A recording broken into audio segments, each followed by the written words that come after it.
iklim tengah menjadi tantangan yang dihadapi banyak negara. Pemerintah Indonesia pun memiliki target yang besar dengan penurunan emisi gas rumah kaca sebesar 29% dengan usaha sendiri dan 41% dengan bantuan internasional, sehingga pencapaian net zero emission pada tahun 2060 bisa terrealisasi.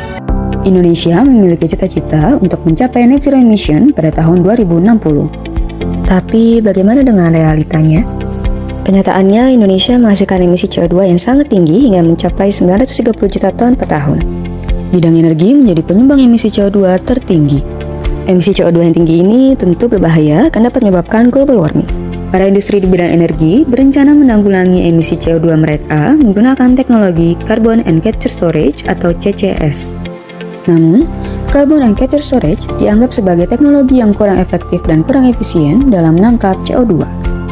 CCS tidak efektif karena hanya menangkap 0,1% gas CO2. CCS juga tidak efisien karena butuh investasi yang mahal serta lahan yang luas.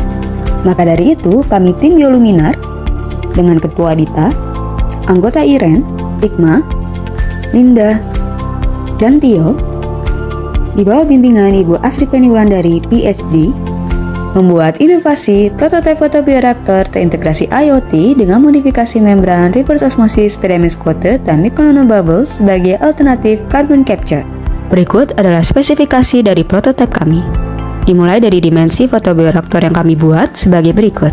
Lalu, input pada prototipe kami menggunakan gabungan gas CO2 dan gas metana sebagai replikasi limbah gas industri. Sistem dalam prototipe kami dimulai dari sistem pencampuran gas, sistem separasi gas menggunakan membran reverse osmosis PDMS coated,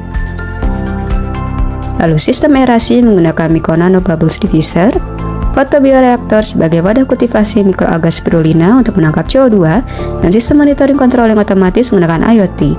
Output yang kami hasilkan adalah biomasa spirulina sp. Spirulina berperan sebagai penangkap karbon. Ia akan memfotosintesis gas CO2 yang masuk ke dalam fotobioreaktor menjadi oksigen. Lalu untuk mekanisme kerja prototipe kami, dimulai dengan mengatur tekanan gas CO2 dan gas metana yang masuk ke dalam prototipe. Kami mengaturnya dengan membuka jalur selang ini. Gas CO2 kami atur tekanannya di 15 PSI, sementara untuk gas metana kami atur tekanannya di 5 PSI. Lalu kedua gas tersebut kami injeksikan ke dalam prototipe selama 1 jam. Lalu kedua gas akan dicampurkan dalam mixing chamber. Setelah gas tercampur, gas lanjut dipisahkan menggunakan membran reverse osmosis PDMS coated. Gas CO2 akan melewati membran, sementara gas metana tidak lolos melewati membran dan akan lanjut dialirkan ke wadah berisi absorben gas metana. Gas CO2 yang lolos melewati membran akan diuji laju air permeated terlebih dahulu, lalu dialirkan ke fotobioreaktor melalui selang yang sudah terhubung dengan micronanobubbles diffuser.